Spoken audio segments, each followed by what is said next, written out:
9:15. Alright, that clock is not right. Okay. Is the camera working? Yep, Brenda's got it going. All right, I'll take up my position. I am ready with the microphone. Anybody Okay. need it? I'm coming to you. All right, you can always count on Jerry. On. All right, so hi everybody here. Hi everybody at home. It's good to see you today. I'm Karen Craigo, and we're kind of talking about the value of optimism today, which is no less than a superpower, really. That's sort of the starting point. I talked about gratitude a couple weeks ago. I proposed those topics separately because I was just in that state of mind. And they're pretty similar, aren't they? Gratitude and optimism. Because here in Unity, often we practice affirmative prayer where we are grateful in advance for things that we know are in the pipeline and on the way. So maybe some of this will be reviewed. But today we're going to explore the profound value of optimism. It's a quality that spiritual teachings affirm and psychological science also affirms as essential for fulfilling an empowered life. So first, the spiritual foundation in the teachings of Jesus, there's so much optimism abounding. Matthew 6:25, hi. He says, therefore I tell you, do not worry about your life, what you will eat or drink, or about your body, what you will wear. Is not life more than food and the body more than clothes? So he's saying, don't worry. It happens. This invites us to trust in divine provision while maintaining a positive outlook, despite uncertainty. Here in Unity, our founder, I don't know what your Unity background is, but our founder, Myrtle Fillmore, she has a book called How to Let God Help You. She emphasizes the importance of mental attitude and your well-being. She says in that, thoughts of doubt and fear are the greatest enemies of health and happiness. And Myrtle knows a lot about health, right? She healed herself from chronic illness. So her teachings highlight that cultivating optimistic thoughts aligns us with divine flow and fosters healing and happiness. Emily Cady, another influential Unity teacher, said, as the mind is impressed, so it becomes. That's from Lessons in Truth. And what do we say? I always get the wording mixed up. Thoughts held in mind, repeat after their kind, something like that. That's that. So it kind of underscores the power of the positive and hopeful thinking and transforming our lives. But science, I like to go where science is because, well, John's back there and he's a science guy, right? Yeah. And Don, too, you're a science guy? I was. You're a science gal? Yep. So we, I think it's really nice that we don't bury our head in the sand and we think about scientific thought, too. And modern psychology does provide evidence that optimism is beneficial. Psychologist Martin Seligman, who did a lot of work on positive psychology, you might know his work, he called optimism a cognitive style that explains our setbacks in terms of external factors that are temporary, specific. So this thing happens and that's, we can like put it in a box. That's optimism.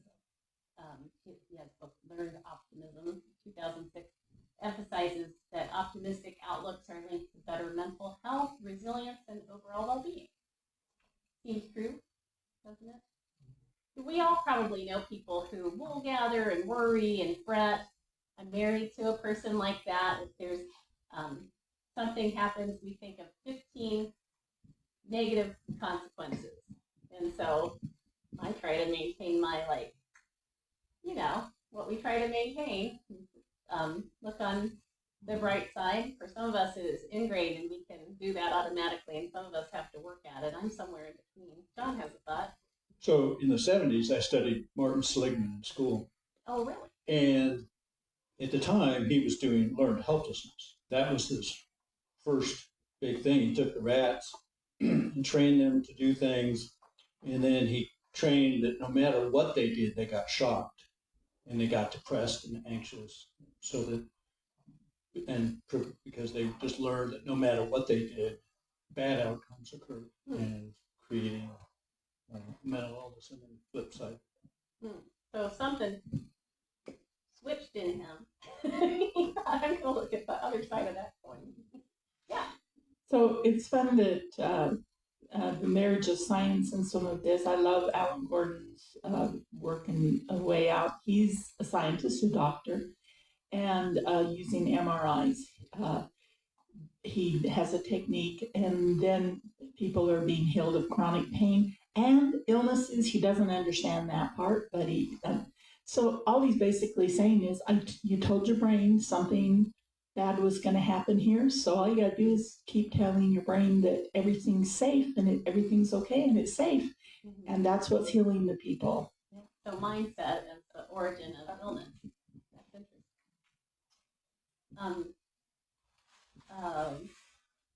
These are great thoughts. I did a lot of research thinking about this and found an article by Carol Riff from Psychological Science. It confirms that optimistic individuals tend to experience superior physical health, higher life satisfaction, and better resilience to stress and illness. You always think things are going to go catastrophically wrong. It takes a toll on the body. Meta-analysis by Henju Lee in Psychological Bulletin reviewed a lot of studies and concluded that optimism significantly correlates with reduced stress. If you have the sense that everything's going to be okay, then there's a lot less of that stress and the chemicals of stress coursing through your body. So you have improved immunity, better coping strategies, so physical benefit and also this tactical benefit to have some better coping strategies as a result, especially when life gets challenging. Chronic pessimism and persistent dark thoughts can have significant negative impacts on mental and physical health. We're looking at the flip side of optimism, which is not very optimistic, I realize, but here we go. Here's some dangers to pessimism, optimism's opposite. Depression and anxiety. Pessimistic thinking patterns often fuel depressive episodes and anxiety disorders. There was a study last year from Finland that examined the association between pessimism and depression and confirmed the connection that pessimism causes depression. Learned helplessness. Consistently expecting negative outcomes can lead to you giving up on your goals and opportunities. That's what you were just talking about. Have you guys ever thought about a situation, I can't do this? Maybe you're looking at a wall that you intend to try to climb, or maybe you're thinking about zip lining, or you just think, I cannot do this. Tell me about a situation like that. Jerry will bring you the mic. He's dying to do it. Tell about a time when you felt helpless. Anybody have an example? You thought, I can't possibly pull this off. This morning, I knew I had to give a talk. But if you're like me and you have those moments, then sitting there thinking, I can't ride this zip line through the forest.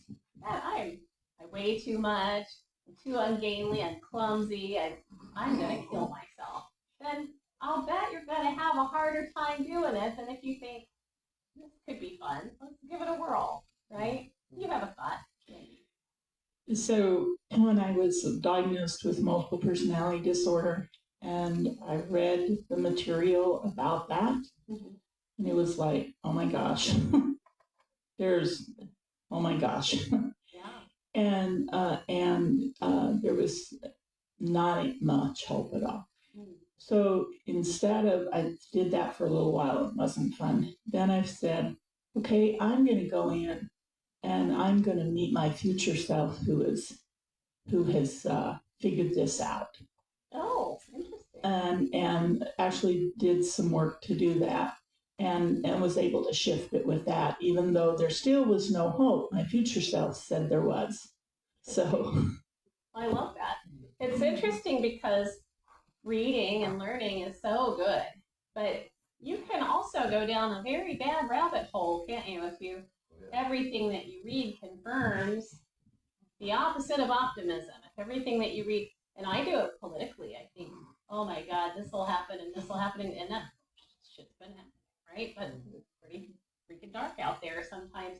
But it's not better because I will gather and think about all the things that can go wrong. It actually feels a little better when I think about the points of light that things are going right.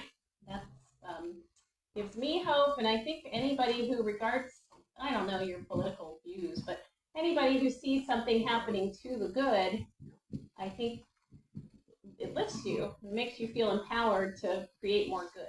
Yeah, done. I think we're most of us are prophets. Oh, really? Yes. If we just think we can, we can. If we think we can't, we can't. And we just predict what's going to happen, and that's what prophets do. Oh, that's wise. Those are wise words. The law of attraction is, I think, it's the strongest law in the universe. Whatever you attract, whatever you think, it's going to happen. I don't know. There's gravity, but then there's also the law of attraction. That's part of the law of attraction. Yeah. Don says that's part of the law of attraction. I wanted to say that there is no such thing as gravity. Oh, thank you. That's very helpful. If you're watching online, Jerry likes to vex me. Go ahead. All right. Well, I have my 3 cents from an optimist. Yeah. If I can remember them. First of all, Hold it up so we can hear. First of all, when you have an obstacle, I am an optimist, so it's hard for me to imagine what you asked me to do. Yeah. I'm not sure I can That's bring it up. good. I think a lot of us might be. You break it down into smaller steps. So I had an attic, and I thought we'd never get it empty. But right now we have a garage and 2 storage units. And you just start with a little bit, like I did today. I filled up my car and brought stuff here from the yard sale. Number 2, you were talking about healing, the power of optimism and healing. And I have personally this summer experienced that activity is my path to healing. I had musculoskeletal issues, and I thought I was completely debilitated in the early spring, coming out of winter. And as I became more active, I had a couple of doctor visits, but the optimism gives you the motivation to get up and do stuff. And that alone, the activity, will help heal many things. Number 3, when I'm really down at the dumps, which does happen, I have learned once I get past it, I don't usually think about it when I'm in the dark place, but once I'm out of the dark place, it's usually because I'm thinking about someone else. And now I'm trying to train myself. When I'm really dark, I think, who needs me to call them? That can pull me out because I'm not alone. We're not alone in our darkness. There's other people in darkness, and maybe I need to call my sister or my friend from high school. So those are my 3 cents. Those are great. And thinking about that house full of stuff that you have to get rid of, that is a fabulous visual metaphor for this topic, right? I had a family member who passed away, and I had to go myself to his house and clean it out. And it was a hoarding situation where he'd taken all the stuff from another family member's house and put it in this little 1-bedroom, very tiny apartment, just stacked, had 4 couches in there, right? And couldn't even walk through. Yeah, there was just a little pathway through it, and all the other belongings too. And what's more, terrible bed bug situation. So here's me. Oh God. I couldn't even get anybody to help me because I couldn't invite them into an infestation. I had to empty that. I got a big dumpster, and I had to empty it out all by myself. But I'll have to tell you that the psychological impact of seeing all of this was daunting, depressing, and I had to like put garbage bags like taped around my neck and stuff to something on my. It was scary and it was sad, and I was devastated by the whole thing, and it was hard. But that stuff, you move it out one box at a time. It goes on the dumpster, and then it goes wherever dumpsters go. And at the end, the place was empty, and I'd done that. And it's that way with everything. You just move the box, One move box the at a table. time. There was a big piece of furniture I couldn't move. You know what I did? I got a freaking sledgehammer, and I smashed that to smithereens, and I could carry that. You find a way, and it feels pretty darn good when you do. So, yeah. Jerry. I'm standing back for it. Jerry's my night guy. So in Avatar, they teach this very thing, how to deal with it. And let's see, what can I tell you that's not secret? I don't know Avatar, by the way. What is Avatar? It's a program, it's a 10-day program, and it's really cool. That's all I can tell you. They teach you to feel what's there and to feel your way through it. And it's kind of like having your higher self is right here. You've called on your higher self first, and your other guy is over here.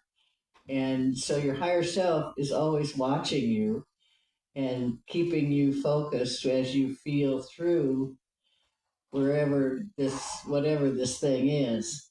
And 9 times out of 10, it ends up back when you were a kid and you made some decision about your life and who you were what was going on, and from a kid's point of view, not understanding, and you just feel your way all the way through. And sometimes there's tears, sometimes there's all sorts of weird stuff you go through, but you can do it, and you get to the other end and you say, hey, that's not me.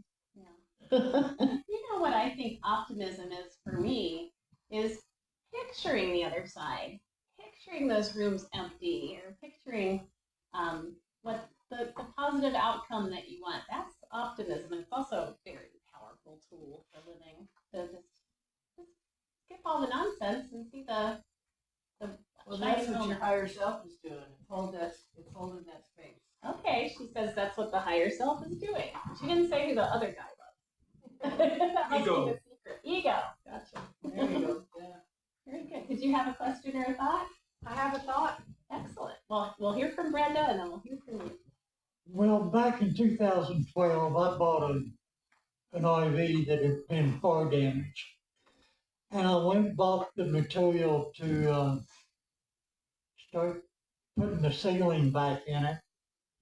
So for weeks, I was stepping over the material in this RV that I was living in it, but I hadn't started really revamping it. So one day I said, I looked at the ceiling and there was no ceiling in it, and the material was there in the living room floor. And I said, the only way that I'm going to get that thing done is I'm going to have to get up off my rear end and start putting one board up at a time. And once I got started, in 2 or 3 days, I had it up. But I've been procrastinating about it for weeks, and the more I thought about it, the more depressed I got about it. So I finally said, there's only one way to do it. Jump in all with both hands and feet and get it done. And I think the biggest obstacle that people has about doing anything like this is getting started. That is true. People has trouble getting started. Once you get started, it seems like things go smoothly, but just the initial hitting the start button, getting up and hitting the start button, then everything will start moving. It's an optimism thing because it's hard to get started because you can't even imagine yourself doing it. But optimism means that you picture yourself successful. And so getting started kind of is the key to getting there. Yeah. Right. So you remind me of a couple more things.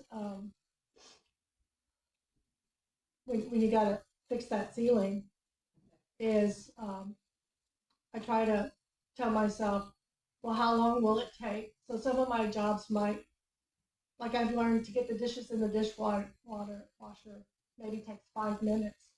Cindy, it only takes 5 minutes. Just do it. Really, we have a process and we rinse them and set them there. And it never takes more than 5 minutes to put all the rinse forms into the dishwasher. So by limiting the amount of time, and that can also be, I'm going to spend 1 hour in the storage unit or 1 hour in the yard weeding, just 1 hour. So I limit. And then the second thing is from reading an article about a woman who had debilitating depression, and her psychologist told her one day, and this transformed her life. She couldn't do the dishes. She couldn't get herself to do the dishes. And the counselor said, you don't have to do all of them. It transformed her life. Just do one. Yeah. One at a time. And I have taken that to heart, and that has helped me a great deal. Yeah, I don't have to get all the weeds pulled. I don't have to mow the whole lawn. Okay, I don't have to vacuum the whole living room.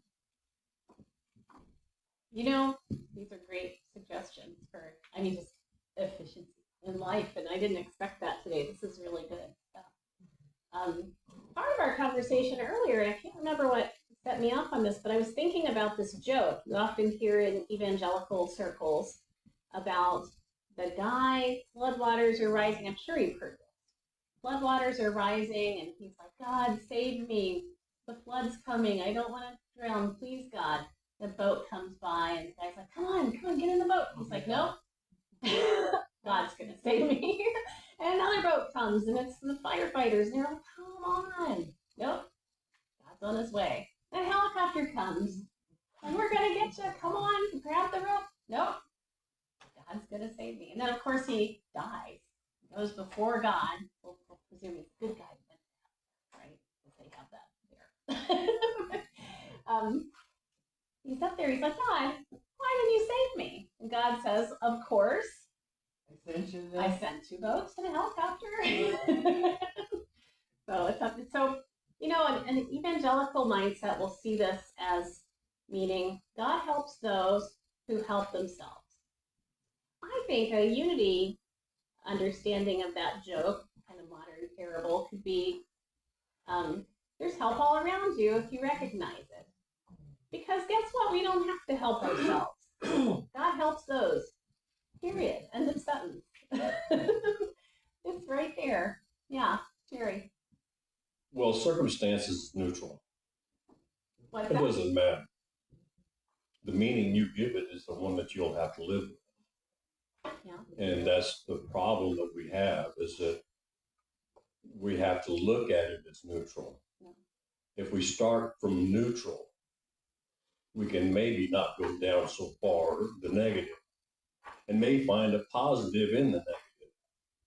So that if we feel that circumstance has got something against us, which is neutral, it does not have anything against anyone. Like you said, God is. And so I personally feel that by trying to start out neutral at every moment, that from that little spot, I can kind of pick the better good of whatever I'm doing. Yeah, you have a choice. And side the teeter-totter is going to. John has a thought. Yeah, another way I might reframe exactly what Jerry was saying is that's another way of saying I'm holding space. Holding space and not judging ahead of time what it's going to be is another way of saying it. One of the things that helps me when I'm in that place where I see a lot of evidence that usually what it is what creates the fear and what creates the angst is you believe that that thing is happening is going to impede on your life and take something away from you. And I just learned to begin to tell myself that, you know what, if you are focused on that and you are scared and you've already given it away anyway, it's already a done deal. And so you take back and then don't, at least you're doing something, and that usually helps me to see that I'm already giving it away, so I'm going to stop that. Yeah. So we see pessimism as having, like, being self-fulfilling prophecy that brings the undesired outcome at times, possibly. But yeah. Many years ago used an aphorism to get me to move. Yeah. He said, it's impossible to change directions unless you've got forward movement. Yeah, that's good. Your ship has to be moving in order to change course. I say that when I teach writing to students, that you just get something on paper because then you have something to fix. If you just stare at the page and think, oh, I'm dumb, I can't think of anything, there's nothing. Well, guess what? There's nothing. But if you put something shitty down, you can fix it. So you ain't got nothing, you got nothing to fix. Yeah. My mom was, as little kids, we would come in and we're kind of like, we didn't know what to say or what to do. My mom would just say, if you don't ask, the answer is always no. That's true. Yep. So, let's buzz through some other negative impacts of pessimism. And then let's move on because it's pessimistic to sit here and talk about pessimism. But pessimism can cause cardiovascular disease, increased risk of heart disease and stroke. Harvard Health says optimists were 55% less likely to suffer from these than pessimists over a 15-year study period. 2020 study published in Scientific Reports found that pessimism scores were associated with all-cause and cardiovascular mortality. It'll kill you. So why are we talking about it? Weakened immune system, chronic negative thinking suppresses immune function. Studies indicate that pessimism produces depression, which depletes brain hormones and slows immune system activity, particularly affecting T cells and NK cells. If you're interested in this, I'm not going to cite a bunch of sources, but I actually have them written down, so you come see me and I'll point you in the right direction to learn more. Dark thoughts can interrupt your sleep, can cause chronic stress, that can lead to health issues, as we know. And Medical News Today reports that pessimists were at heightened risk of death from heart disease. Social and behavioral impact can hurt your relationships. Pessimism. Nobody wants to be around somebody who's always under a dark cloud. It's work. It takes work to be around somebody who challenges your optimism, if you have it, or pulls you down further into your morass if you also have darker thoughts. It's just hard. It's easy to be around somebody who's got a more buoyant outlook, right? It's sad that that's the case, but that is the case. And reduce social support, another outcome. Self-fulfilling prophecies.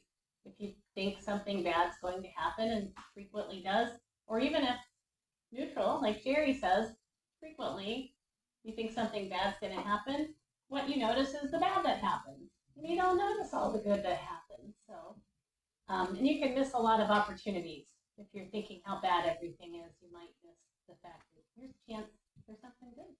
Yeah. I just watching the news today or any day. Oh, no. Doesn't matter. Yeah, it's just there's just so much good that's going on, and we hear absolutely nothing about it. All we hear about is what can keep me fearful and in my bedroom with my windows closed. Yeah, people talked about the media You're on that the way. wrong site. Put good news and you'll find sites. Find good news. Yeah. Put good news. I don't watch news. So. Yeah. I get a daily email from Nice News. Yeah. Do you? That's nice. I write news. I'm a news person. I'm a reporter. Yeah. And guess what? If the news is that something doesn't suck, things are bad. Right? The news needs to bring you the information a functioning democracy requires. So I think it's super funny when people are critical of the news. I The don't watch it on information. purpose. Yeah, well, you're missing out on the news. So that's a positive thing. We know if it's bad news, we go, Karen still has a job. Yes, If it's bad news, Karen still has a that's job. right. I write so much. Oh my goodness, I write so much good news. I'm just thinking about last week and all the things I covered. Even like city council. Right now, I'm working on. They got together and had a meeting where they're working on working better together. I'm writing about that. Guess what? That's good news. I'm writing about possibility of improving the transit system so more of our unsheltered population can get around. That's a story I'm working on right now. Guess what? That would be great news. That's a good thing. Yeah, Jared. Yeah, this is the thing is that, but if you get into the national news, you don't hear this. I don't know. You know, you have to almost be in the community news to know that there is good news in your community. I think that's Okay. wrong. You do? I don't know. You know, I see say is on that.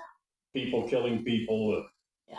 you know, and somebody telling somebody else what to do. Some government somewhere trying to do something to someone. I sure hope it's So, news it's if just- somebody kills somebody. Yeah, I hate know. to It's think just that horrible. was It's on just the wrong the side, norm. Gary. Yeah, Yeah. I would CBS News. let's all hope for a world where killing is not news.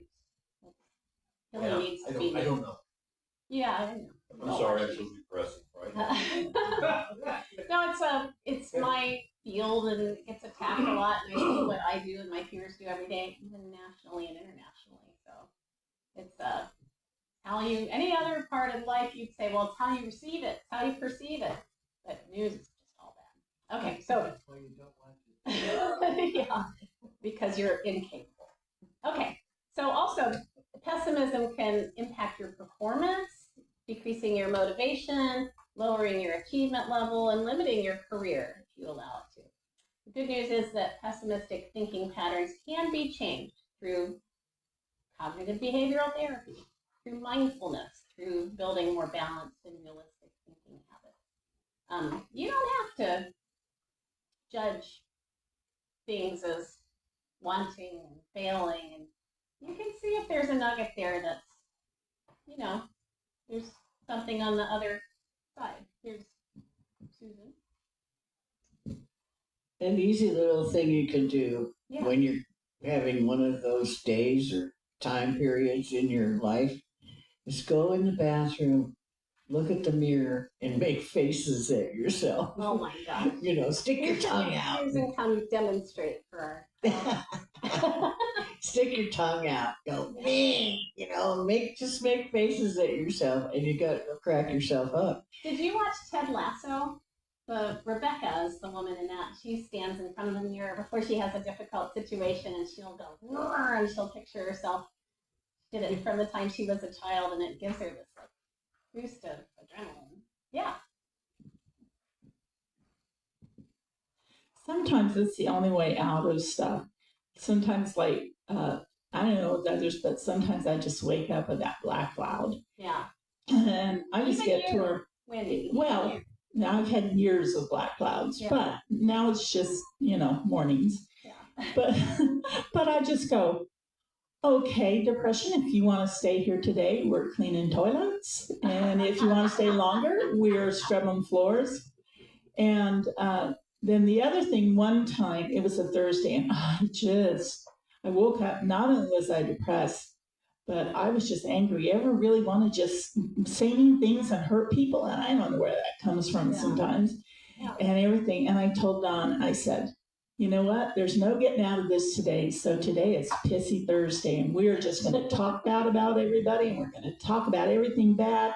And we did. We just were like, and this, and we were just, you know, we picked up Jolene and we go, we were only talking bad about people today.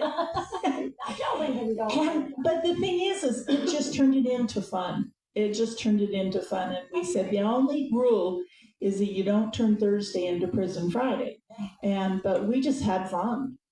That's alchemy right there. Yeah, that's just being silly. Yeah. The power of the silly. I like that. Yeah, Jerry. ACIM says that the original sin is that we forgot to laugh. A Course in Miracles. A Course in Miracles, yeah. You never know who's checking in on us. So, how to translate here. That's great, though. Have you guys heard of Olympians who they're on the starting block and they're picturing themselves on the medal stand, right? They're picturing Simone Biles pictures her perfect 10, her perfect performance before she even begins. Michael Phelps pictures himself reaching the end first. It's a strategy that athletes use, and I think it's something that we can borrow from them. Research in sports psychology demonstrates that mental imagery can, in fact, enhance performance. John Taylor and Cyril Mahoney found in their study that athletes who practice vivid mental visualization of successful performance improve their results. And Dr. Albert Bandura's work on self-efficacy found that imagining oneself succeeding boosts your confidence and motivation, translating into actual improved performance. So that's neuroscience. MRI scans, the scientist named Richard Blazevich found that imagining movements activates the same brain areas involved in the physical execution of those things. And that's shown up in other studies too, that thinking loving thoughts, the same part of your brain is activated as if you're actually like loving on someone. So neural overlap, it's called. So visualization prepares your brain for success. It's nice to think about. You can build that muscle, sort of. So what's all this mean in a spiritual context? It means that the act of visualizing success is more than wishful thinking. It's a way to align our thoughts with divine principles of abundance, health, and success. The Bible says, if you can believe, all things are possible. Myrtle Fillmore says, I am now letting divine love and wisdom into my consciousness. Principles that confirm focusing on divine good and visualizing success activates divine power. So I believe divine power is always active, but I don't know. Just maybe it just reminds you that it's there. We have this thing. We have a shortage of money here. I know Paul there is on the committee, right? Who's kind of working to increase our abundance, but if people are willing to do this in our church, we at 9 o'clock every day, I sometimes forget, but we say this collective prayer. And it doesn't say, God, give us more money, we're miserable wretches. Don't get me started on miserable wretches. My son was given a Gideon's Bible at school, on school grounds the other day. While he was leaving the school and going to his bus, somebody handed him a Gideon's Bible. I don't know if you've ever looked in the back on the end sheet of the Gideon's Bible, but there's a prayer, sample prayer. God, I'm a miserable sinner, and I am wretched, and I don't deserve it, but thank you for having your son die for me because I didn't deserve it, but now I'm better. And it's like, we're telling tweens that they're miserable. They already have puberty and acne and stuff happening, and I can't even get to the school to take a lunch to my kid without signing 18 things, but these people are just passing stuff out. But this prayer that we say, it could be negative like that. We don't have enough money and we need it. Give it to us, please, God. That was not a very Unity way to see things. Here's our prayer. Unity of Springfield is a radiant center of spiritual growth, love, and abundance. We're guided by divine wisdom, attracting all that is needed for our mission to thrive. Our community flourishes in harmony, faith, and prosperity, touching lives and expanding in joy, peace, and purpose. So it is, and so we let it be. So it is. We're flourishing. There's the trigger for this is a shortfall. But we're picturing together, 9 o'clock, we're all picturing a flourishing church that does all the great things we do and fills our cup just on the regular. Doesn't even fill it because it's always full. Like keeps our It overflows. yeah oozing out, as Sue would say, right? I love that. There are practical ways like that where we can cultivate optimism and visual awareness. We can have mindful awareness where we detect our negative thoughts, we spot our negative thoughts, those patterns of thought, and we replace them with affirmations rooted in our divine truth. We can have faith in divine good, trusting that the divine presence is continually working for our highest good. I think we talk a lot about that here, and I have varying degrees of success in believing that some entity is always looking out for my divine good. But I do believe it, and I guess maybe I sometimes lose my focus on that. Because, like, yeah, Jared. I think one of the best things in my mind, and it's just what I believe, is that everything is one thing. Yeah. And so I'm constantly surrounded by God. And God is always in service to me because I walk on God. God shines on my face. God is the tree I'm leaning against. God is the chair that I'm sitting on. God is the table I lean against. And so God is, and so I'm always surrounded. I just know that I'm always safe and that I will never, ever die. I'm just another infinite oneness that we all are. Yeah. And so that helps me. And I hate to use the word optimist, be optimistic. I hate to use that in a sense because, it's just the feeling that we're all in this together. Mm-hmm. We all have to have each other.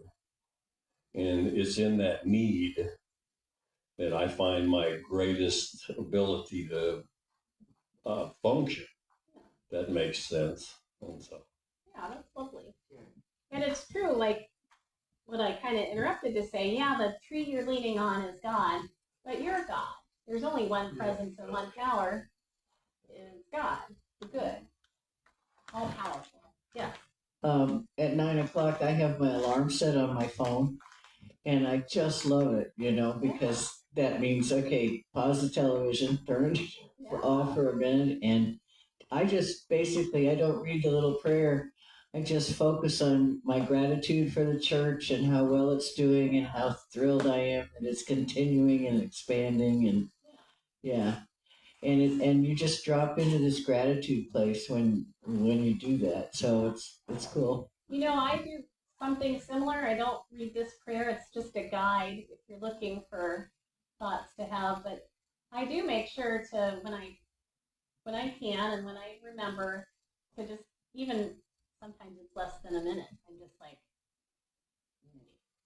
good things happen there. We need to keep it going.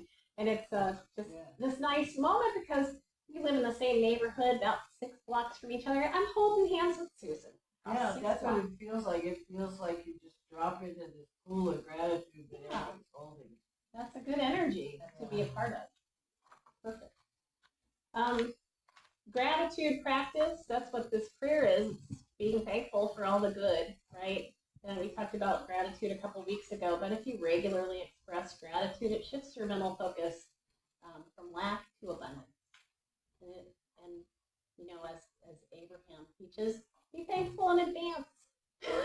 There's never an advance, it's all there, right? But once the thought occurs to you, be thankful. And it's there. We can visualize, like the Olympians I mentioned, successfully overcoming challenges. We can picture ourselves doing that. And we can use affirmative prayer, where we use prayer and positive affirmations to reinforce our belief in divine abundance and success. I do have a little meditation I kind of worked up for us, if you guys are willing. If you're watching at home, I'm going to be reading this, or not reading it, but referring to my notes throughout. So don't be confused by the fact that I'm not apparently meditating with you as I guide you in this. But before we start, think about something in your life that feels like a struggle. I want you to picture an area. No, you don't have to. Actually, I was going to say that. Some of us don't even have any, and some of us don't want to go there because this whole talk is about not going there, right? But this will be a few minutes of just quiet for you, which is also very nice, I think. But if you think about an area where you sometimes give in to fear or doubt, something that, for me, it's frequently bills that I can't afford right this minute. Something that maybe it's just thought flicks across your mind, or maybe it keeps you up all night because it's so worrisome. A lot of people are very well practiced in picturing positive outcomes for their lives, and they refuse to dwell on negativity. And if that's you, just enjoy the peace. The rest of us, just choose one thing, and we'll do what we can to turn our thinking around. Okay, so get comfortable, feet flat on the ground, hands maybe resting gently in your lap. Allow your eyes to close or soften your gaze if you prefer. So let's take 3 breaths together.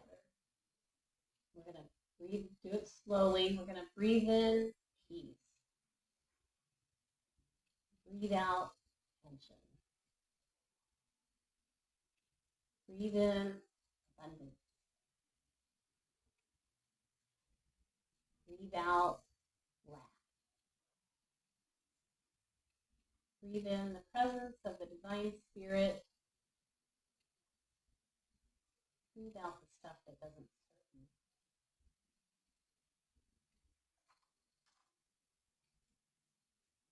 Feel yourself settling into this moment, knowing that you're held in perfect love and surrounded by infinite possibility.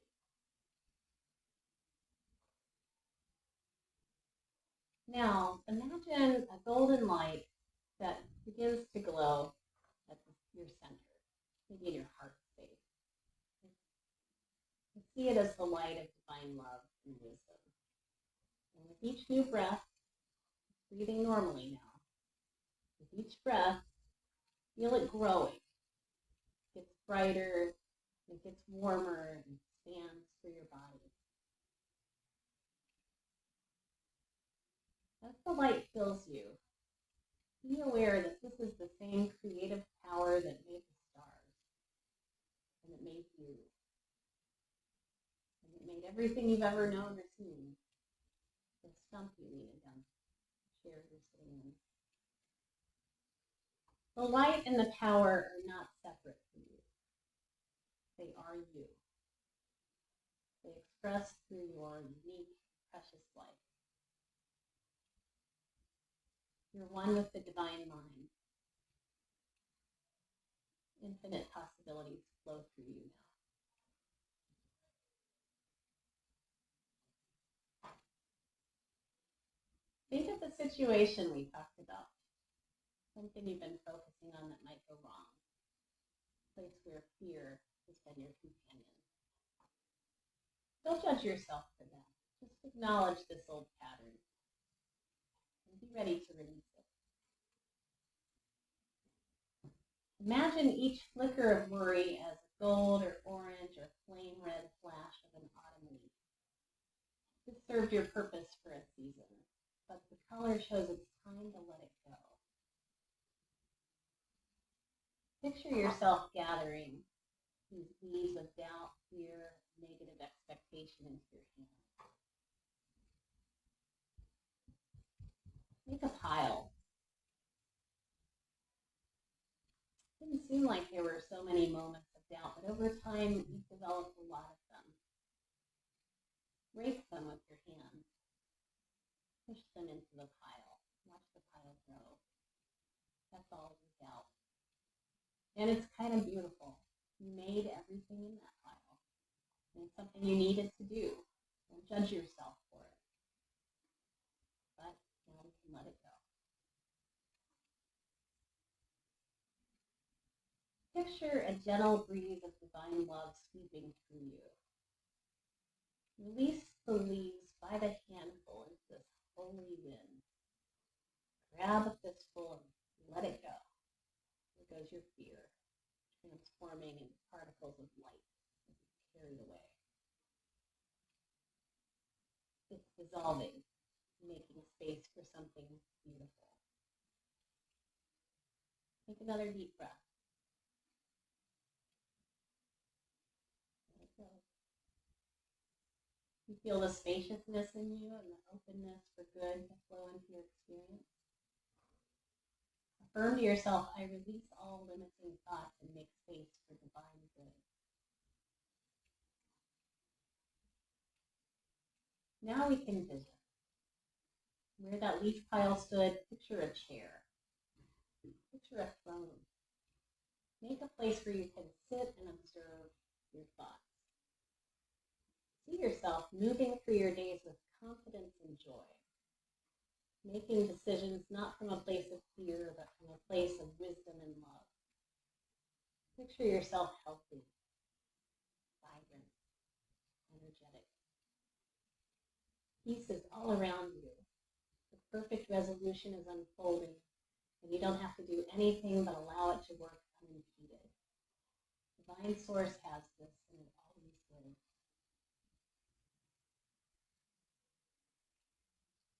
I'm going to close with a prayer, and then we'll step out of meditation. Divine Spirit, we know that you're the source and substance of all good. We know that your nature is love and abundance and perfect peace. We know that we are your beloved expressions created to experience and share your goodness. We affirm that positive outcomes are not just possible, but there are divine inheritance and they're inevitable. We claim our good, knowing that what we can conceive and believe we can manifest because we are powerful creators in your image. We give thanks for the perfect unfolding of our highest good. We give thanks for the healing, the breakthrough, the abundance, and the love that even now is manifesting in our lives. And so it is. Amen. So I hope you go forth this week as a living demonstration of power of creation and a full of sense of wonder at all that is within your power to do. Thanks for coming this morning.